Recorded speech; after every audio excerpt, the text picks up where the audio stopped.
Professor, em relação a... O pessoal da internet aí quiser mandar pergunta aí também.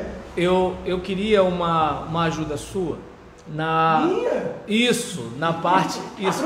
Ó, professor pedindo ajuda para o professor. Lá vem, irmão. Sai de baixo. Na parte da matriz filosófica para a teologia, certo? Que nós, culturalmente, estamos ainda naquela pegada de metafísica, lógica, devido àquela caminhada da igreja, saindo daquele contexto só judaico para chegar no contexto grego também, onde para você dialogar com aquelas pessoas tinha que ter uma linguagem, digamos assim, que fosse acessível como algo racional e não supersticioso. E aí, de acordo com um professor que nós dois tivemos, para ele, aquilo que muitas vezes nós hoje chamamos, né, de reflexão teológica, a gente ainda continua fazendo aquela mediação cultural lá do primeiro século, do segundo século, e que praticamente foi repetindo, que parecia que ia ter uma ruptura na reforma, mas depois da ruptura da reforma, que os reformadores romperam, mas depois que eles romperam, meio que se criou uma nova escolástica onde ninguém mexe mais nada para não ter problema, ou seja, a gente ainda ficou naquela matriz ainda. Quando você fala sobre a teologia da libertação e teologia da missão integral, eu peço até desculpa, que de repente era melhor ter deixado para lá, mas você acabou me provocando e eu preciso fazer esse questionamento. Assim, em relação ao usar Marx, o pensamento marxista, como matriz filosófica, né, para dialogar com o nosso tempo em relação à extrema pobreza, em relação ao proletariado, eu até de um modo não elegante como você, mas falando aqui, que nós que somos pobres, nós somos o combustível do sistema. Então assim, a gente morrer, vem mais 10, nasce mais 10 e vamos vivendo, né, comprando remédio e assim por diante.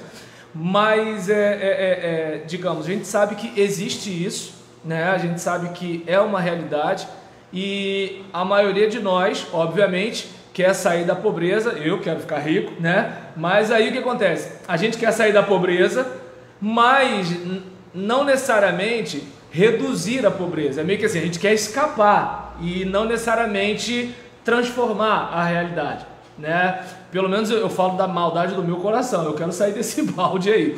Mas aí... Ele não está se filmando. Né? Aí nesse caso...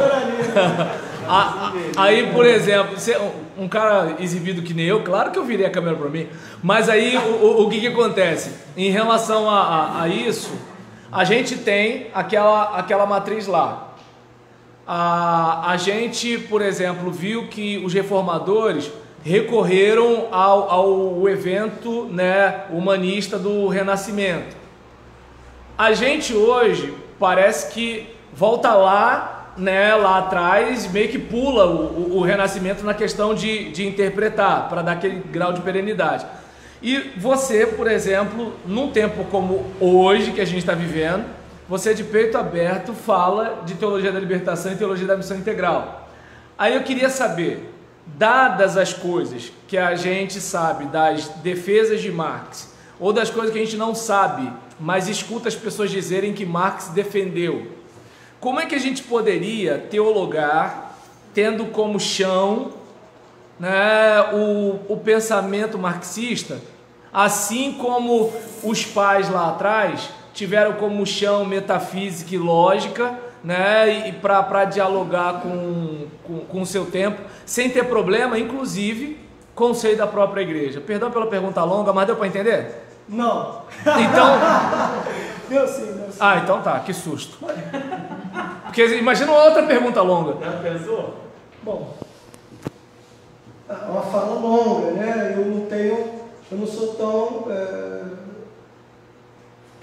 capaz e fantástico quanto o nosso reitor, quanto o professor Roberlândia, quanto a professora Kátia. Mas eu consegui captar algumas coisas. Sim. Né? Primeiro ponto é o seguinte: Marx não era teólogo, Marx não era antropólogo, Marx não era psicólogo, não era psicanalista, não era... Marx era um sociólogo que faz uma leitura, ou que na verdade Marx recorta, faz um recorte histórico da relação econômico-social que ele está se deparando na sua época. A crítica de Marx não tem nada a ver com sociologia da cultura, né, com teologia escatológica, nem com nada, nem futurista e nem retrocionista. Marx está vendo algo na sua sociedade acontecendo e critica, né? Faz as críticas fundamentais da sociedade da sua época. Nesse sentido, existe a possibilidade de qualquer ideologia que seja ser transitória, atemporal. Você pode deslocar conceitos que são para uma determinada cultura e são específicos para a sua época e deslocar isso para uma outra realidade onde pontos de contato são possíveis. É a típica peça do Audi que também dá para usar no Volkswagen. É a mesma bomba d'água. É a mesma plataforma, por exemplo. No carro Audi, né, o Thiago ali que saca mais de carro do que eu vai poder falar. É a mesma plataforma. O que muda é a carcaça, mas o conceito talvez seja o mesmo. A Kombi. A Kombi foi um carro que foi produzido há quase 50 anos, tendo as suas variáveis com a mesma plataforma. Então, uma questão é essa, né? A preocupação de Marx não tinha nada a ver com teologia, nem com outra coisa que não fosse a relação entre classes. Esse é um ponto. O que se faz com isso é um exercício hermenêutico. Procura-se pontos de contato, pega-se pontos de contato e coloca para rodar em outras perspectivas. A crítica de Marx, por exemplo, é econômica. Teologia da libertação, apesar de esbarrar aí, não tem essa preocupação como agenda primeira. Mas utiliza-se, né, em um determinado momento, ela não surge a partir e nem para isso, mas num determinado momento, quando toma uma coloração um pouco mais sociopolítica, utiliza-se dessas argumentações para dar propulsão, né? Para dar mais força argumentativa e mais crítica. Então, a gente faz isso com o texto bíblico. A gente faz isso com o texto bíblico o tempo inteiro. Todos nós, irmãos, professores, pastores, leitores leigos, a gente vai para o texto bíblico, desloca o texto bíblico do seu conteúdo primário, desloca para uma necessidade que nós temos de ilustrar, de pregar alguma coisa, de ensinar alguma questão e cria pontos de contato. A gente faz isso o tempo inteiro. Talvez quem está me vendo ali faça isso o tempo inteiro. Só que existem formas de se fazer isso. Formas que respeitam as ideologias ou os textos e formas que não estão preocupadas. E está dizendo honestamente que pegou emprestado aquele... A teologia... Por que a teologia da libertação não teve aderência, principalmente no Brasil? Porque que o Brasil tem problemas com questões político-partidárias. E ter problemas com questões políticas, irmãos, é disparidade. É disparidade. A teologia da libertação, ela cria um certo receio, afastamento no protestantismo, principalmente no Brasil, justamente porque ela vem carregada no seu final, ou no seu momento mais para frente, de ideias que dialogam com a ideologia marxista. Eu não sei se eu consegui responder, mas pelo que eu captei da pergunta do professor Roguelan, essa a ideia. Né? Diga, Thiago. Desculpa, se eu não respondi, me perdoe. Não, tranquilo. Não, eu acho que a grande questão no Brasil, que fez com que a própria teologia da libertação não funcionasse, quando nós olhamos, por exemplo, nos Estados Unidos, com os luteranos e aquela teologia da predestinação, tanto que até hoje todos os presidentes dos Estados Unidos falam muito dos Estados Unidos, é o farol do mundo. Eles chamam o próprio presidente dos Estados Unidos de o líder do mundo livre, porque foi produzida uma teologia com a ideia de que os Estados Unidos eram o novo Israel, quando os imigrantes fugiram da Inglaterra da perseguição, e eles chegaram lá, foram séculos desse conceito de que os Estados Unidos ia arrebentar, ia ser o novo Israel de Deus, e aí você percebe como a teologia influencia a política. Que nem a secularização tirou isso, né? Sim.